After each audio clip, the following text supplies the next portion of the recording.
welcome to Beyond the Paradigm. My guest today is James Rayment. James works for the Almeida Project in Washington State in the United States. This is a project where Christian people work amongst the Islamic community. In this episode today, James will give us a better understanding of Islam. If you like this episode, first of all, can I ask you to give the episode a like? And secondly, if you enjoy content like this, please subscribe to the channel. Well, James, welcome to Beyond the Paradigm for the first time. Thank you for having me. No, it's great to have you on. Another Englishman on who doesn't live in England like I don't, but you've moved a little bit further away than I did. I'm sort of about 30 miles over the border, but you're actually over the pond now, I believe. Yeah, that's true. Although it's crazy how much Seattle is actually like England. The weather is exactly the same. It doesn't feel like I moved countries, even though I did. So for those people then who of my audience who possibly haven't heard you on other podcasts before and don't know about the project that you undertake, the Almeida project, could you just tell us a little bit about yourself, like your background and what led you up to this point to what you're doing now? Yeah, so I grew up in England, in Northampton, which is 65 miles northwest of London, who for those people who don't know where that is.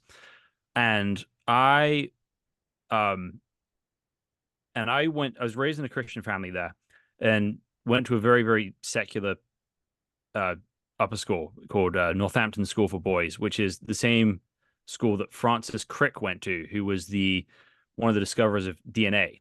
And he's somebody who says Christianity should be legal between consenting adults, but you shouldn't be able to teach it to children.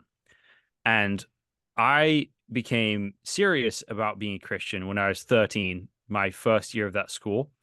And as I got serious about it, I started talking to other people about it. And a lot of my school experience was getting made fun of what I believe and people just sort of throwing difficult questions at me, which was very good for me in a lot of ways. And I got quite good at being able to answer difficult questions and think carefully about how to explain Christianity to people who think it's all crazy. And then when I was 20, I had a university project at the University of Northampton where I had to create a radio show, and I decided to interview people about the end of the world. So I talked to one of the elders from my church. I talked to some Mormon missionaries, and then I thought, what would be an interesting perspective to add to this? And I thought, I know, let's talk to some Muslims. But I didn't know any Muslims at the time, even though there were lots in Northampton then, and there's even more now. And I looked around Northampton Town Center, and finally I saw a woman wearing a hijab, the sort of Muslim head covering, in the T-Mobile store. And I said, "Hey, can I ask you some questions for a project about your views on the end of the world? And I'll buy you Subway." She says, "Okay, but I need to finish my shift first." So we got Subway. We had a conversation for about an hour and a half, and then she invited me to her birthday party. And at that point, I thought if I was going to have Muslim friends, I should actually read the Quran for myself, because you know what it's like in England. If you look at how the media represents Christianity, it's never represented very well. So why would I assume that Islam is represented well? So I wanted to be able to say I'd done the work and actually read it myself. So I did. And then I moved to America right after that, and then met my wife, and I had a job where I had a lot of time to listen to audio. So I decided to go deeper into Islam. And the reason I did that is because if I assessed how my gifts were useful to bless Christians as a whole, well, Islam is the largest non-Christian worldview on the planet, and there's not nearly enough people who are thinking carefully about the subject. And I wanted to spend my time doing that. So that's why I sort of delved into Islam. And then once I got through some of the sort of major historical documents, I became convicted that it was a very academic exercise. I didn't know any Muslims in Seattle, so why was I consuming all this information? So I crashed the Muslim Student Association at the University of Washington, walked in very awkwardly partway through one of the meetings. Everybody saw me come in, but one guy uh, waved at me, invited me over, and then invited me back. And I just kept going back. And I became the longest attending member of the Muslim Student Association at the University of Washington in Seattle as neither a Muslim or a student. And never to stir up any trouble, but to listen, learn, to be able to have good one-on-one conversations and try and communicate about Christianity through honest friendships.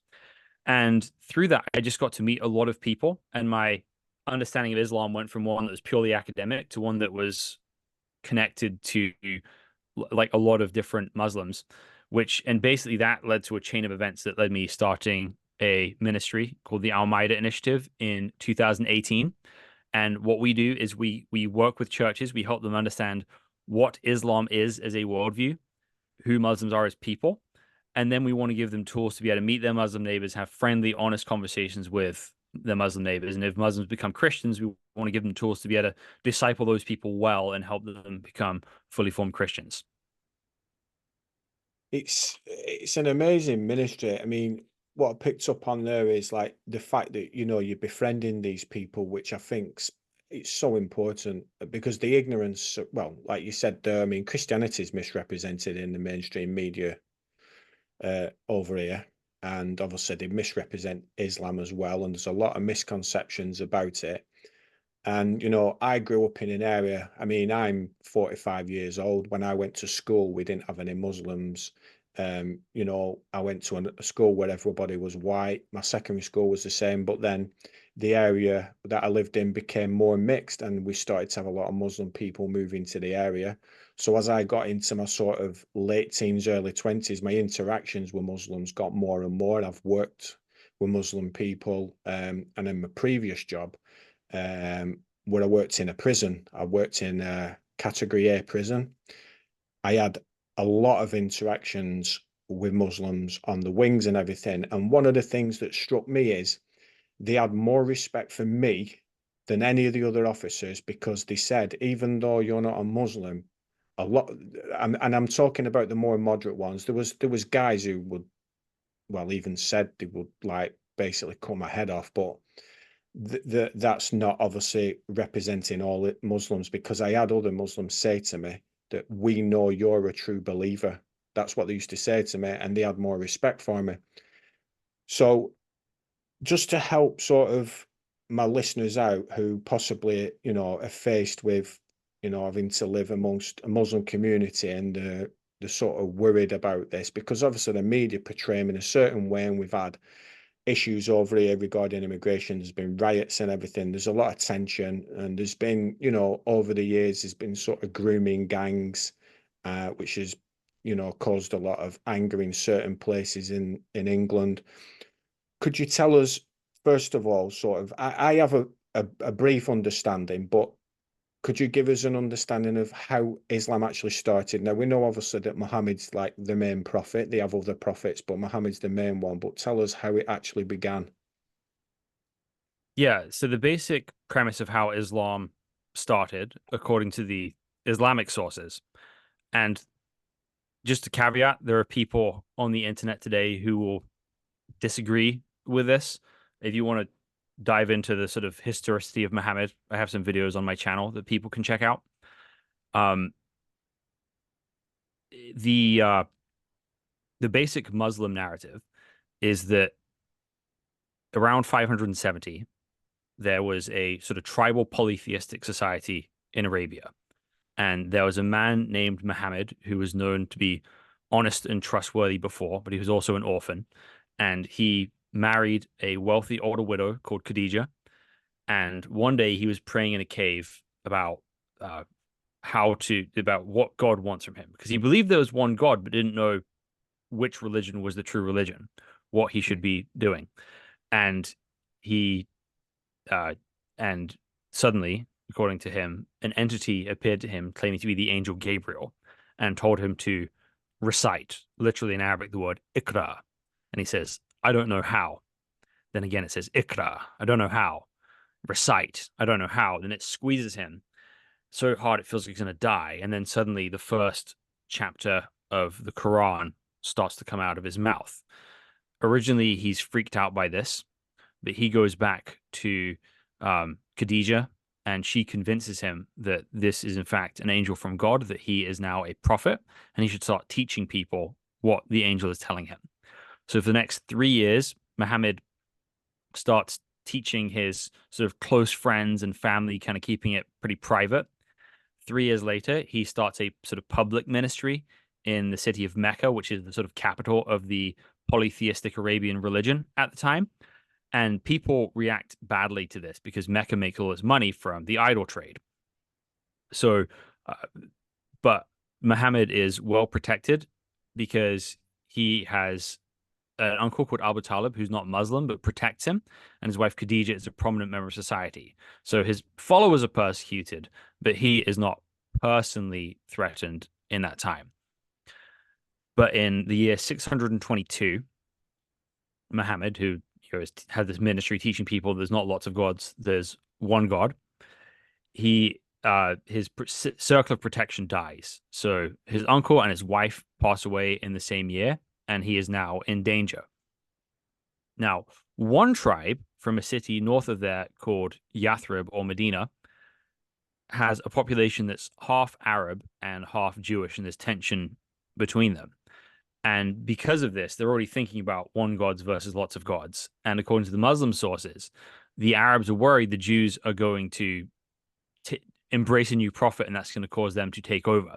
And the Arabs, when they hear Muhammad is a new prophet, they embrace him in order to not be destroyed by the Jews, according to the earliest Islamic sources.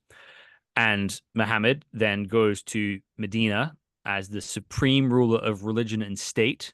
And that's when Islamic history changes in a lot of ways. At this point, he's been a one woman man. He has been preaching the oneness of God. He's talking about persuasion, not coercion. But at this time, he becomes the head of state and sends out raiding parties, fights several battles, and eventually completely defeats the Quraysh in Mecca. And over a sort of 10-year period, he brings basically the whole of Arabia under his control.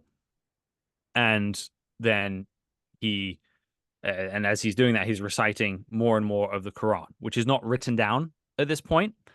And then he dies in 632, and then Islam continues to grow from there outside of Arabia.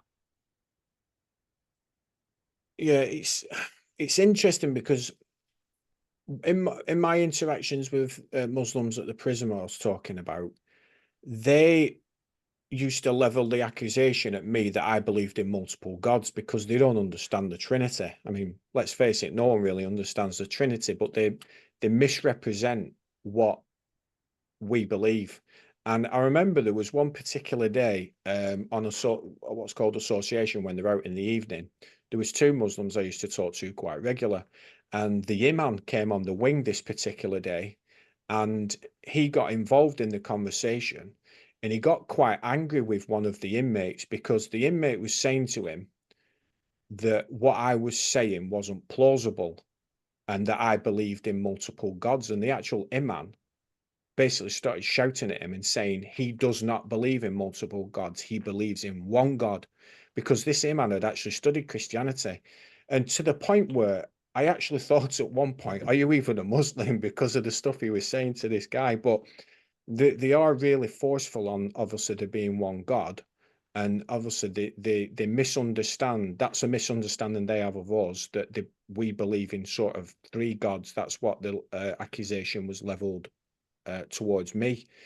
But in terms of their beliefs, what would be some of the, like, I know there's different sects of Islam, and I learnt this while working in the prison because they used to tell me certain things that I didn't know a lot of it, what they were telling me. But what sort of are some of the core beliefs that you would say that all Muslims sort of believe? Well, the classical schools of Islam would certainly have in common the central idea that the absolute oneness and unity of God. And in this sort of strict, sort of Unitarian, leaving no room for any sort of complexity in God's being sort of style. That's called Tawheed.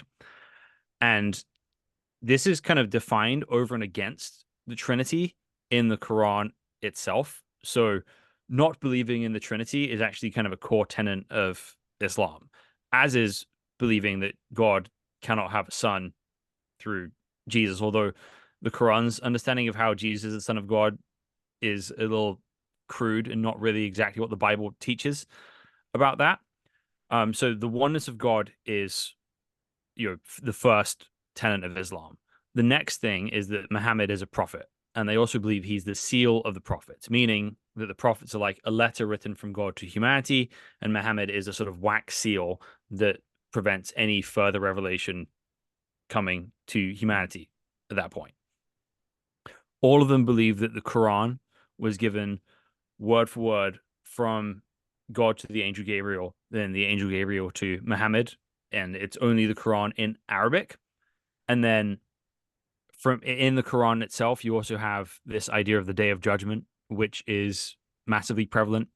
And there's lots of different language to describe this, but the basic premise is that your good deeds are weighed against your bad deeds, and that determines whether you're going to heaven or you're going to hell. That doesn't preclude Allah showing mercy to his servants. Muslims are commanded to believe that Allah is the most merciful.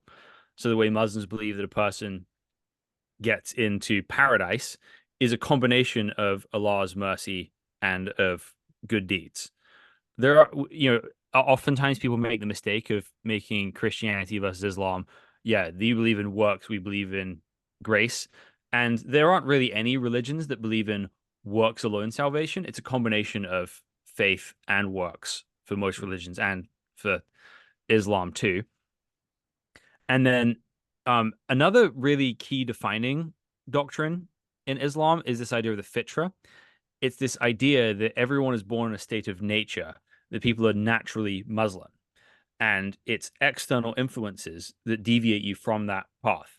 So Muhammad says in the hadith that everyone is sort of born in a state of nature, and it's his parents who turn them into a Jew, a Christian, or a Sabian. So that's the way Muhammad describes human nature. Meaning, in Islam, there's no real concept of like salvation. Life is a test. And you either pass the test by following the right religion and doing righteous deeds, or you fail the test by not choosing the right religion or doing bad deeds. And then after the day of judgment, you either go to heaven or hell.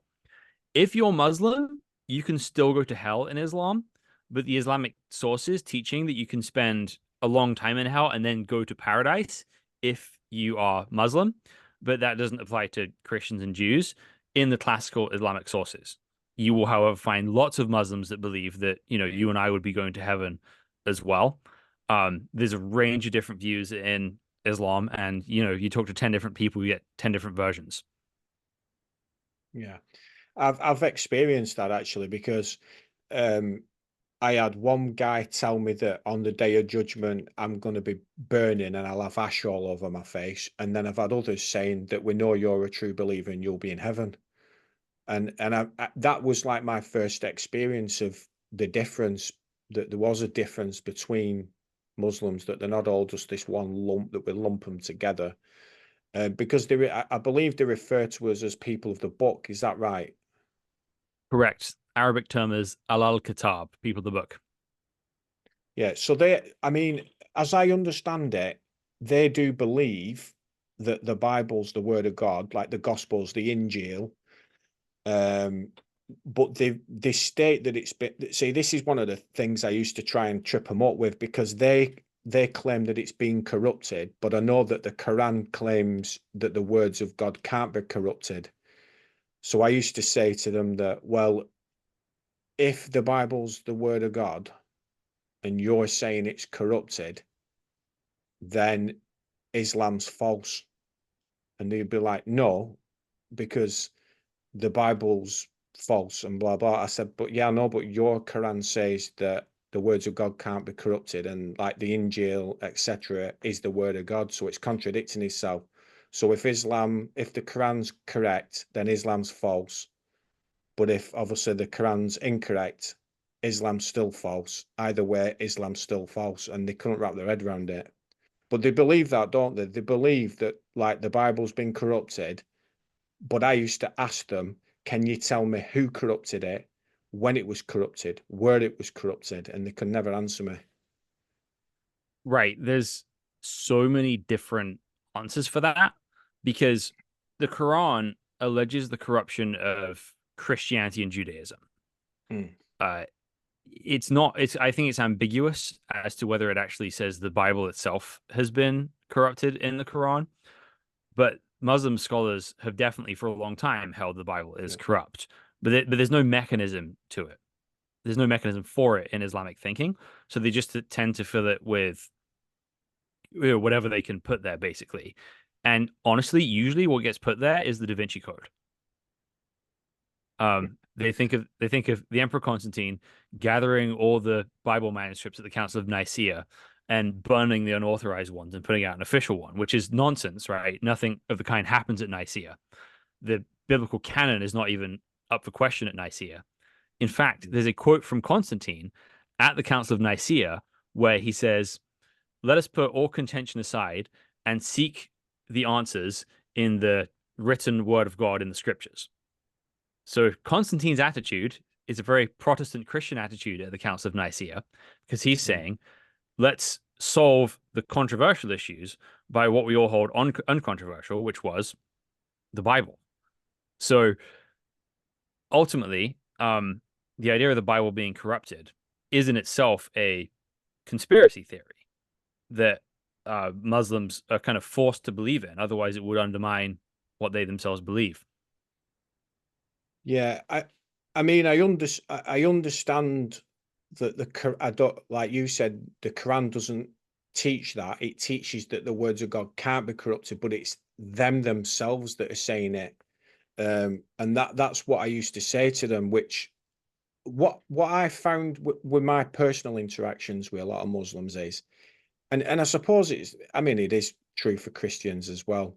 Most of them are quite ignorant of actually the true teachings anyway. Um, that's sort of my experience. Now, obviously, there's the Quran. Am I right in thinking that they believed there was like a physical Quran, or that basically the Quran's eternal? Yeah, most schools of Islam believe that. It's not always been the case that Muslims believe that. So, in the Islamic Golden Age, there's a school of thought called the Mu'tazilites, who kind of ruled the Muslim world for a couple of hundred years, and they believed that saying the Quran is eternal actually constitutes shirk, like polytheism, because that would make it co-eternal with God. Therefore, you can't have that. Hmm. There's a group of Muslims in Oman called Ibadi Muslims who believe that today. There's not that many of them. There's probably like, maybe 2% of the Muslim world, but Sunnis and Shias all believe that yes, the Quran has been eternally written down in a gold tablet in heaven and then Hmm. simply entered into creation through Gabriel and Muhammad in, the 500s. Yeah, because that was one of my questions I used to say to them. I used to say, well, you actually believe in two eternals.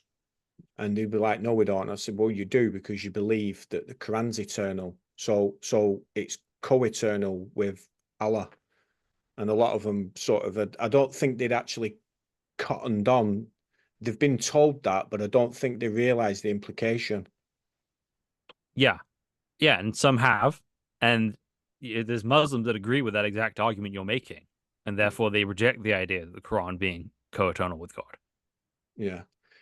Um, so there's the Quran, obviously, but now can you explain? I have sort of an understanding of the Hadith literature, but for those who don't know what the Hadith is, could you explain what that is? Yeah. So if you read the Quran, it becomes clear pretty quickly that it doesn't have a narrative to it, which is what I was expecting when I read the Quran. I was expecting Muhammad's life story to be in the Quran. And in Islam, especially Sunni Islam, one of the tenets is Muhammad is the best man to have ever lived. And if you want to live a righteous life, you have to copy his character and his actions as much as possible. The question is, where do you actually go to learn about that? And Islam came down in a society that was not a literate writing based society. It was an oral society. The Quran came as an oral document, not as a written document. The Quran is written down for the first time about 2 years after Muhammad died, at least in one place, and then sort of correlated 20 years after that. And the Hadith, basically, people pass on stories about Muhammad from generation to generation. And then about 300 years after Muhammad's death, there's a guy called Imam Bukhari that wanted to start looking through all of these records that had been passed on because people had become more literate by then. And he wanted to trace back which ones were actually authentically going to the time of Muhammad. So he basically compiles this massive book, which is about the same size as the entire Bible, called Sahih al-Bukhari. Then he has a student called Imam Muslim who does the same thing, and they create something called the Sitta Hadith. And these are the Hadith that Sunni Muslims generally consider reliable. And then Sahih al-Bukhari and Sahih Muslim are considered the most reliable out of those two. Now, Shia Muslims do not trust them and put much less emphasis on the Hadith and put more emphasis on the teachings of Ali, Muhammad's sort of son-in-law and nephew, who most of that's recording in a book called Najul Bagala. But the Hadith are these books which are basically like think of them as encyclopedias of everything Muhammad said and did, categorized into topics. It is absolutely vast, and most Muslims aren't going to be reading them themselves in the same way that you or I wouldn't just go like read through an encyclopedia all the way through. You go in there because you're looking for something specific. And usually the average Muslim isn't reading it at all themselves. They're getting information about it from, an imam, from a sheikh, from a scholar somewhere. So it's like a commentary, really, isn't it? It's like almost, I suppose. Is that correct, or is it not? Not exactly. Well, okay, no, so I guess the way I describe this, imagine if all you had from the Bible was the direct quotations of when God is speaking as a character in the narrative. Hmm. And so think of, Exodus when he's speaking from the mountain, think of the book of Job at the end, think of this is my beloved son with whom I'm well pleased. Imagine that's all you had from the Bible, and then you had to reconstruct the rest of the narrative Yeah. from other pieces scattered elsewhere. That's what the Hadith is like. It's like trying to Right. pick up the sort of narrative pieces and apply them to different situations. Okay. I understand what you're saying. Yeah. Because I'd heard of the Hadith, but I wasn't fully conversant in actually what it is. Now, you mentioned Sunni and Shia, and obviously a lot of people will have heard that distinction. What's like what separates them? Why are these two sort of sects? So, how it started is Muhammad set forth a vision for succession, but didn't explicitly say who was going to be his successor. At least didn't answer that in a way that was definitive enough that no one could argue over it. So there were two main people who believed that they were the rightful successor to Muhammad. One was a guy called Abu Bakr, who, well, okay, he didn't believe he's the rightful successor, but the group appointed him because they thought he was the best for the job. Ali believed he was the rightful successor and should have had the job, basically. And so they are, they're feuding for 6 months before Ali pledges allegiance to Abu Bakr, the first Hmm. Khalifa. And then over the next, few years, Ali is passed over two more times. And then there's a, hyper competent guy who's a micromanager called Omar who rules the Muslim world for, I believe, 12 years. And then there's a guy called Uthman who is massively incompetent. And um, he ends up getting murdered by this mob that breaks into his house and, kills him. Then that people from that mob and people in the city want Ali to be the Khalifa. And so they appoint Ali as Khalifa, but Uthman's cousin Muawiyah does not want to be subject to Ali until he's given justice to his cousin Uthman. and that starts a civil war between Ali and Muawiyah.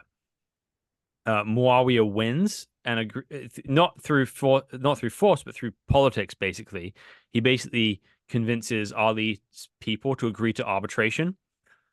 Basically tricks Ali's representative into renouncing Ali's Khilafah, and then Ali is assassinated by another faction called the Kharijites, who try and basically take out all the leaders in the Muslim world, but only succeed in killing Ali.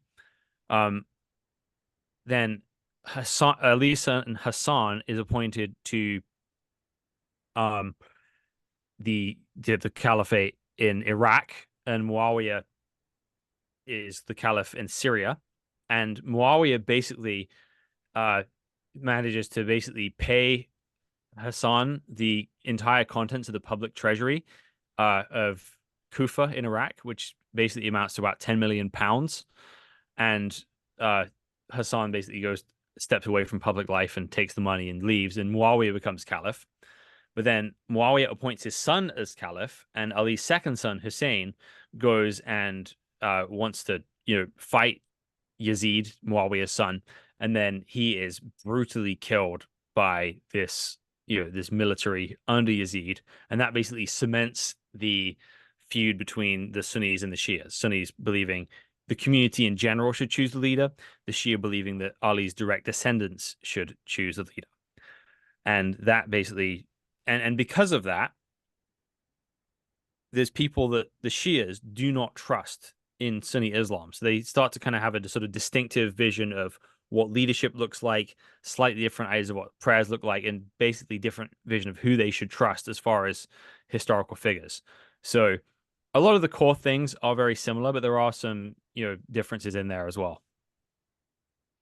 Yeah, one of the things that I picked up on what some of the lads in the prison again were telling me is like sometimes the difference can be just sort of how they believe they have to stand and like just movements, like very what we'd think were sort of minor points that they disagree on can cause like quite big divisions from what I was told. Now a lot of people's sort of first sort of meeting with Islam, or as they would have us believe anyway, was obviously September 11th, which I can categorically say that it wasn't 19 Arab hijackers that did that, but that's a topic for another day. But for those people then who've only sort of sucked in the mainstream narrative and, they see these ayatollahs in Iran threatening this, that, and the other, is the teachings in the Quran that teach sort of that actually teach jihad, that teach like violence, like a violent conquest? Yeah, that really is that. But with some caveats. The world has changed since the Quran was written. So the context for this starts as a group of, rebels against a larger force. That's what Muhammad states in when he starts fighting the Quraysh. And then it very much builds into a conquest mindset that he's actively rallying people to march north and fight the Byzantine Empire. There's two battles in Muhammad's lifetime where that happens. One is the Battle of Mu'tah, where the Muslims lose against the Byzantines, and the other is the Battle of Tabuk, which actually doesn't happen. But Muhammad certainly marches north with the intent of fighting the Byzantines. But the important thing to remember when you read all that is it's really a case of standing armies facing other standing armies in a world that's inherently militaristic. And at that point, there's no planes, there's no skyscrapers, and there's no explosives. So the idea of like being like a suicide bomber or causing mass civilian casualties in order to scare a population to, get out of whatever foreign conflict they're in. That's just not something that's you're not able to get that directly from the Quran. You have to do some work with that. So if you look at Osama bin Laden's rationale for his terrorist attacks and activities, he basically makes the argument that what he's doing is essentially defensive. He says, because the Quran says, um, fight all those who make fitna in the land. And the problem there is fitna is a very vague word that sort of means disbelief, rebellion, chaos, mischief. There's a lot of different ways to translate that. There's a lot of things it can mean. And because the Quran doesn't come with its context, it allows people to basically kind of, you know, write your own argument and argue about that context there. So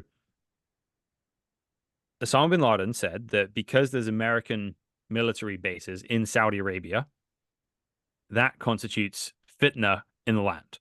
Foreign armies near the Holy Land of Mecca and Medina is fitna in the land. Therefore, we have the full right to attack the United States. He would also say that when people would say, well, yeah, okay, attack military bases, don't kill men, women, and children through terrorist attacks. But the rationale behind that is that in the Hadith, it says that the person who funds a Ghazi, a Muslim warrior, in the battlefield gets the same reward as a Ghazi. So flip that around. If a Muslim citizen gets a warrior's reward for funding a warrior, then an American citizen gets the same punishment as an American soldier for funding the American military because they're paying tax to enable this military to operate. So that is the logic behind people like Osama bin Laden and Ayman al-Zawahiri. But again, that is not lifted straight from the Quran. Notice there's some extra steps of logic you have to take in order to get that. And so there's always from the beginning been this battle for the soul of the Muslim world where one people are arguing one thing and other people are arguing another thing. So Islam certainly had a conquest mindset to begin with, but that doesn't automatically translate to it is hard to translate that exactly to the modern world. And there's a battle for that. And we need to recognize that battle and that not everybody is Osama bin Laden. Before Osama bin Laden was the enemy of like the West, his primary goal was actually to overthrow the government of Saudi Arabia. He is not. So we have to recognize nuance in there that not all Muslims think like Osama bin Laden. Not even all like conservative Muslims think like Osama bin Laden. And you've got to have nuance there. But the seeds of conquest and the seeds of violence definitely exist there.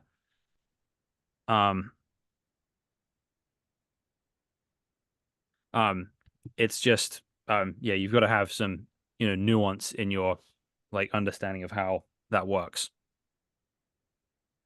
Yeah, because it's one of the things that people who don't understand or have had little interaction with Muslims is they just, a generalization that Islam is a religion of violence, full stop. And it's just not that simple, like you've explained.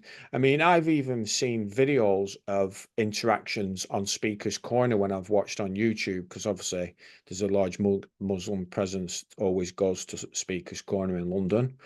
And I watch obviously the Christian interactions with them. But one particular instance was basically two Muslims arguing, and they ended up having a punch up because I can't remember the phrase what one of them said, but then the other one said to him, "Oh, go and blow yourself up," and then they start fighting, and it was like it was bizarre to watch, because I mean, I've often said to people is that at the end of the day, violent men will always find an excuse to commit violence. So football's one that springs to mind. I mean, I don't watch football, but there's people watch football. I mean, there's been people killed over it. Do you know what I mean?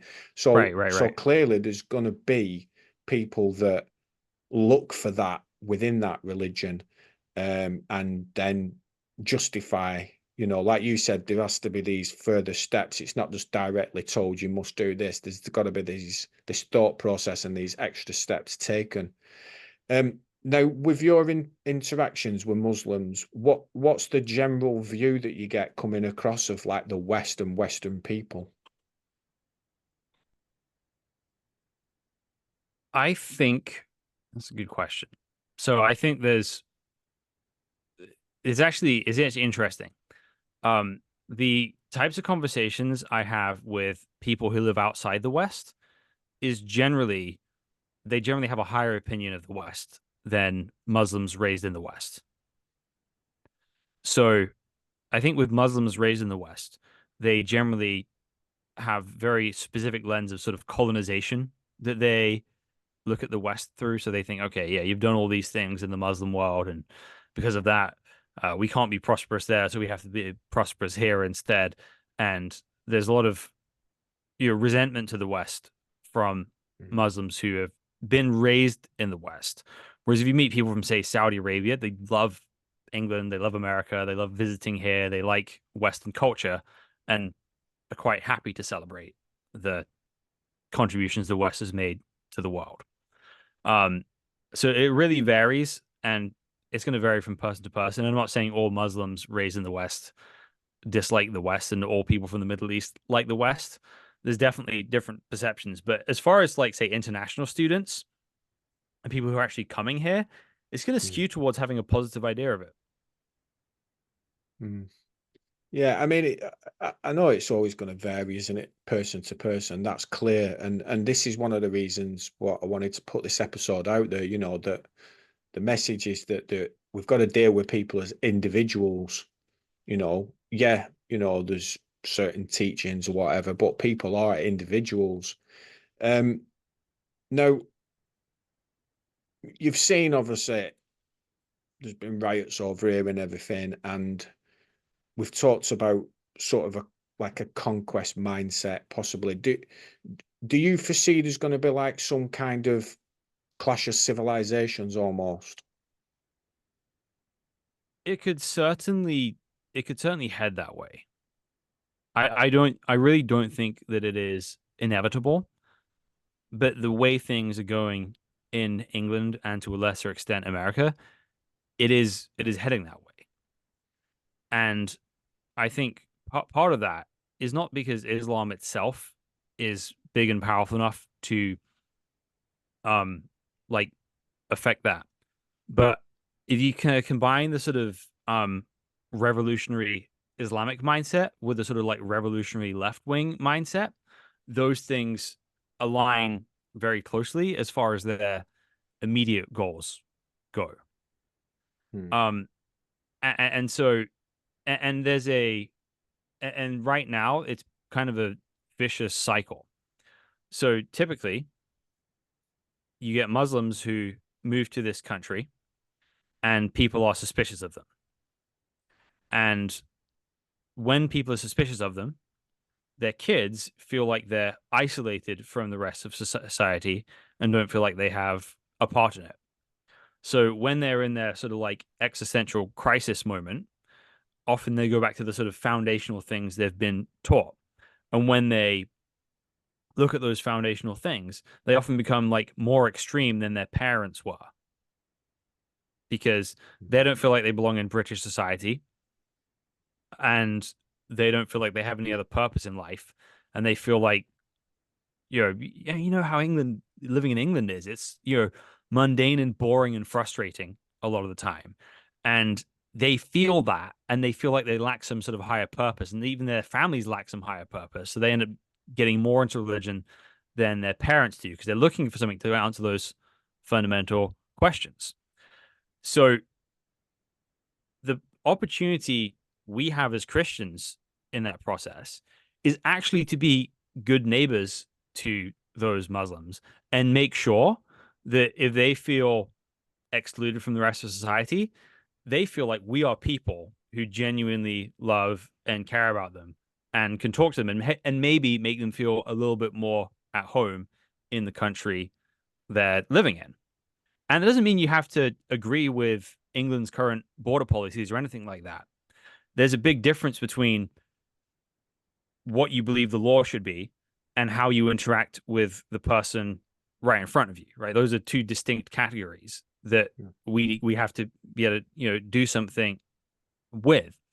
So we have an opportunity to actually show these lost Muslim youth looking for something different that there is something different and explain biblical Christianity to them and be prepared to welcome them with open arms. Again, Mm. not saying that England should just, overlook Islamic extremists or, be soft on that or anything, but that we have to pursue individuals as Christians and try and build a culture where people can actually be exposed to biblical Christianity.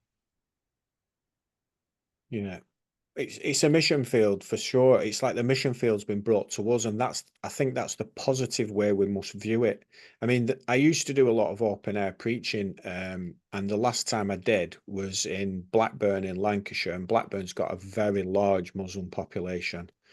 And actually, one of the people that spoke to me after I'd preached, who had been sat there intently listening, was a Muslim guy, and we had a good conversation after.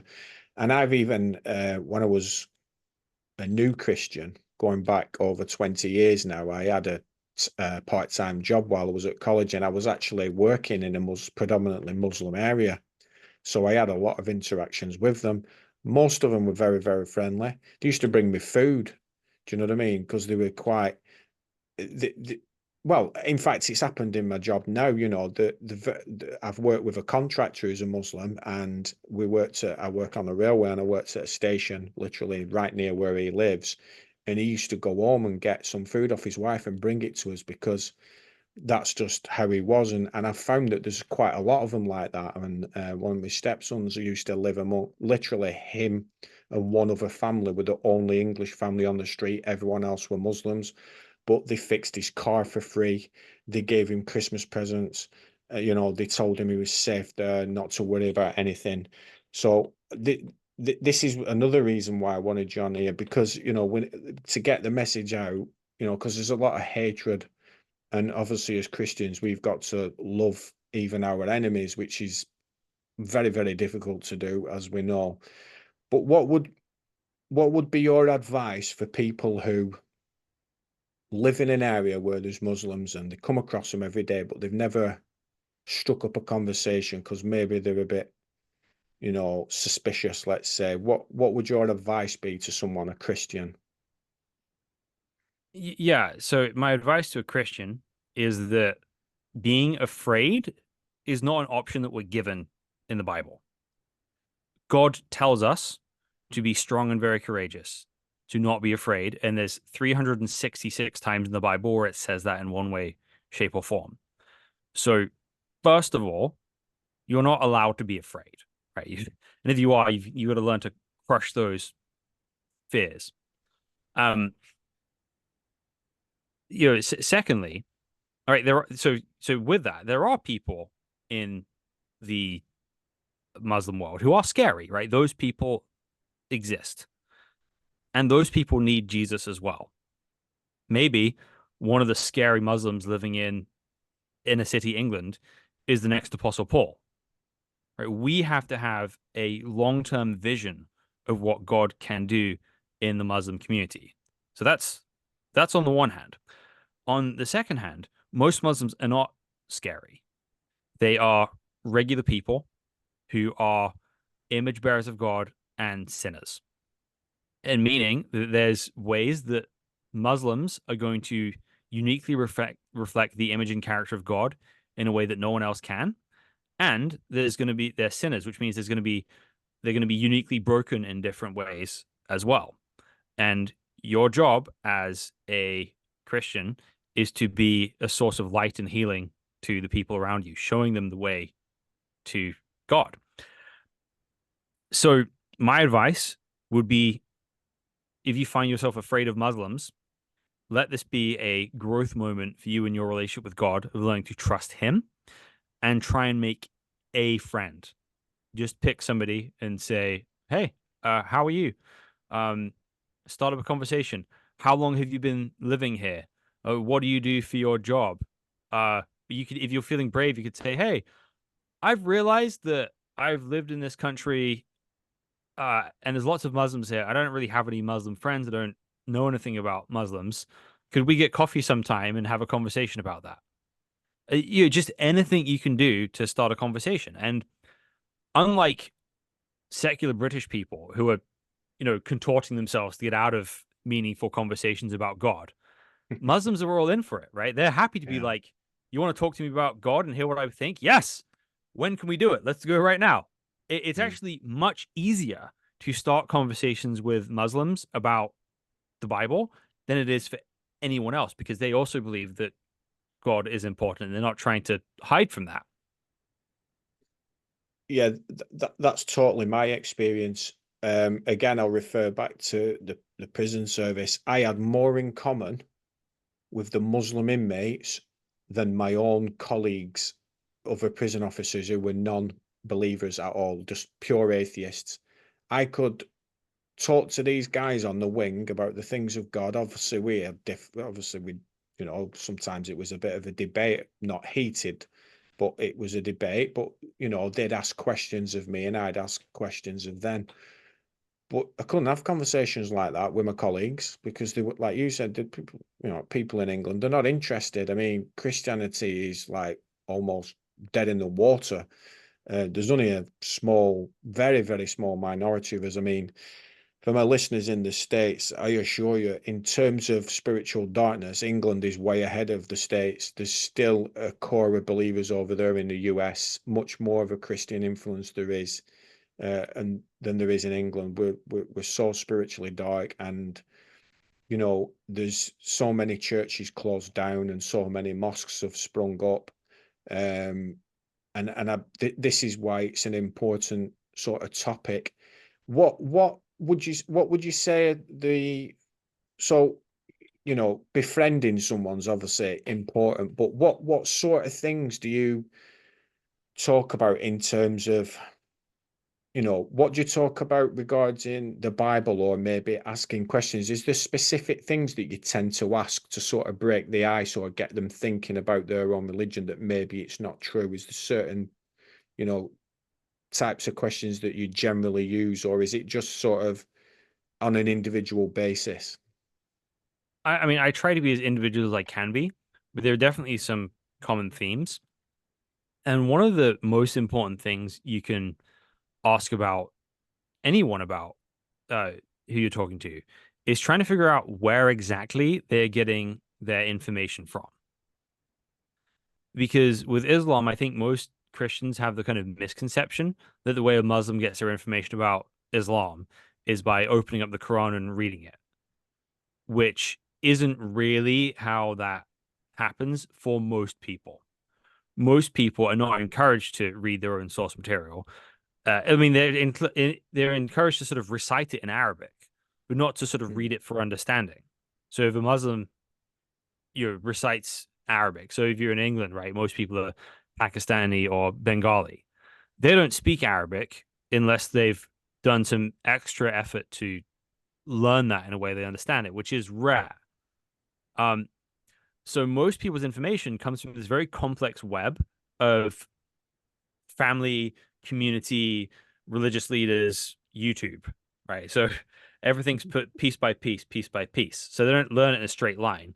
They'll be eating with their family at dinner and they'll, use their left hand and they'll say, and their dad will say, no, no, no, no, you have to eat with your right hand like the prophet did, piece by piece. Or don't talk to your mother that way. Muhammad always used honorable words when he was talking to his mother or his not his mother, she was dead, his wives or women or stuff like that, right? So it gets added piece by piece, situation by situation. So they're trained to rely on religious scholarship. And so figuring out where the individual you're talking to is getting your information from is really important. And let me give you a story of why this is important. So I was on a flight from LA to Turkey one time, and I was sitting next to this Palestinian woman. And I asked her early on, where do you get your information about Islam from? Where do you go to learn? And she said, I'm having a hard time with this right now because all of the scholars are on the payroll of some government somewhere, and I don't trust the governments that pay them. So why would I trust the scholars? Then about 4 hours later, she asked me, I have a question for you. You're Christian. I'm Palestinian. What do you think about Israel and Palestine? So I basically took her through God's promise to Abraham that he'd use him to bless all the families of the earth, all the tribes of the earth, all the nations of the earth. I kind of took it through a little bit more of the narrative, showed how Israel being the chosen people was not a license to treat people badly. It was a mandate to treat people well. I took it through the sacrificial system, starting with Abraham and Isaac, through Passover, through Yom Kippur, and then Isaiah 53, pointing to the final sacrifice of Jesus for the world. And then I showed her how Jesus claimed to be that Messiah, that he claims to be the sacrifice that brought about the forgiveness of the sins of the world. And she said, that's really in. And I told her, if you trust Jesus, all of the blessings of Abraham, Isaac, and Jacob can belong to you too. And she said, that's really interesting, but I've been told the Bible's corrupt. And I said, who told you that? She said, the scholars. I said, the Bingo. same scholars you don't trust? Do you trust them when they tell you the Bible's corrupt? And she said, I don't know. So a lot of the time, the mistake Christians make is we spend an inordinate amount of time critiquing and interacting with the Quran, which people believe implicitly, but don't really read or understand, when the actual foundations of their worldview is actually the community itself, Hmm. which and that's a problem people already know that they have. They know that the sources of their information are not always reliable. And most Muslims actually have a sense, I don't know about most, but many Muslims have a sense that they aren't really standing on very strong ground of what they believe in. They're just kind of hoping someone ahead of them knows it better, and they because they're deferring to other people. So Hmm. that knowing that with people allows you to have much more productive conversations than by sort of criticizing abstract things that don't really functionally have anything to do with. It's all interesting stuff, James, and it's so helpful. I really want this episode to educate people and hopefully spark people, into getting conversations with Muslims. Like I said, I've done it many times over the years. I felt that my lack of understanding of Islam hindered me, but the time I spent in the prison working closely with different types of Muslims actually gave me a bit of a better understanding. Not like yourself, who you're interacting with them and obviously you've studied it. I've never read the Quran, and I don't listen to what the mainstream media is saying, and I look at people as individuals. And you mentioned it. We've got to look at them as image bearers of God. These are human beings. God created all men by one man and one woman. We're all of the same blood.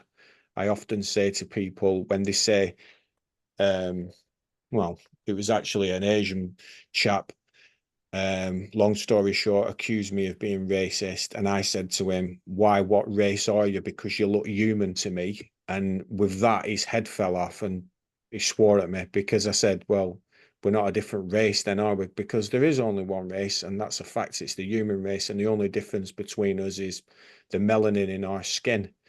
And one of the reasons why I'm sort of interested in learning a bit more about Islam is because um, one of my uncles did one of these sort of DNA ancestry things, and we found out that we actually have um, Iran, what would be now Iran, but would have been Persia sort of relatives we have. So if I was to study my family tree, I'm sure I'd go back and there'd be Muslims in my family, distant relatives. But like you said, it's the second biggest religion, and it's definitely, the Paul said, the apostle, he said, we have many adversaries, and we do have many adversaries, and there's multiple religions. We've got Mormons, we've got Jehovah's Witnesses, we've got Hindus, Buddhists, and your head can completely fall off with, trying to learn about this, that, and the other, and how to defend the faith. But I think in terms of the number one sort of other religion that we need to look at is definitely Islam. Well, as I'm talking from a perspective as being in England, and obviously there's a growing population of Muslims emigrating to different countries. Um, so just before we wrap this episode up, could you just tell us a little bit about the Al Maida initiative and what that's all about, what you're actually doing? Yeah. So what we're trying to do is we are trying to engage this in a Christian way. We have tons of Muslim immigrants coming to the West, and we have some choices there, right? We can try and desperately think of some sort of political solution, or we can go about this in a biblical way.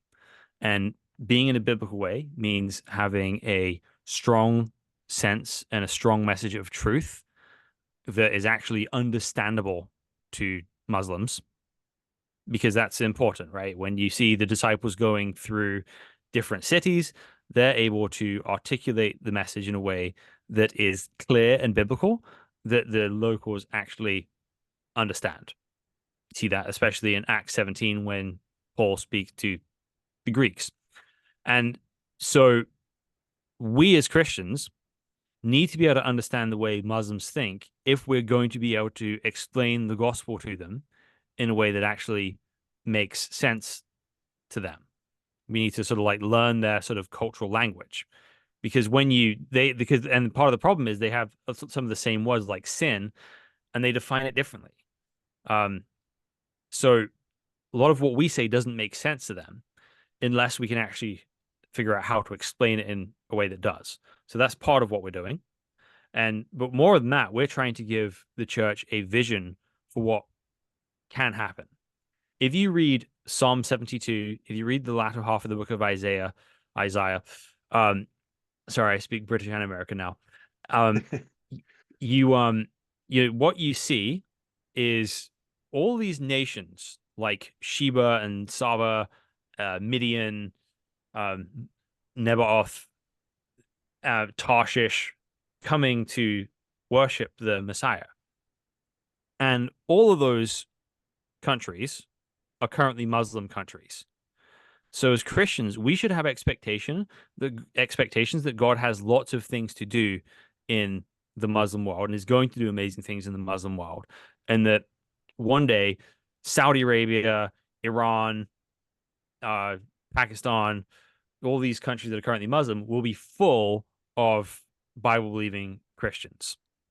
I believe the Bible says that's going to happen one day. So the question is, how do we actually get there? How could we participate in this?